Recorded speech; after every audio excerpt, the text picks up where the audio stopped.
ఒక పాత గడియారముంది. అది 25 సంవత్సరాల క్రితం ఒక మనిషి చేతిలో ఉండేది. అతను అర్ధరాత్రి 12 గంటలకు అకస్మాత్తుగా మాయమయ్యాడు. ఆ రోజునుంచి ఆ గడియారం కూడా కనిపించలేదు.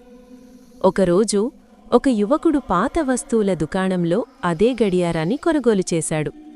ఇంటికి వెళ్లి చేతికి పెట్టుకున్నాడు. రాత్రి 11:59.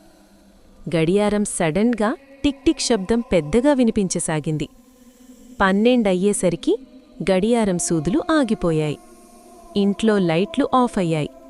అకస్మాత్తుగా అతని వెనుక ఒక చల్లటి చెయ్యి తగిలింది. గడియారం డయల్ మీద చిన్నగా ఒక మెసేజ్ కనిపించింది, టైమ్స్ అప్. మరుసటి రోజు ఉదయం ఆ యువకుడు కనిపించలేదు.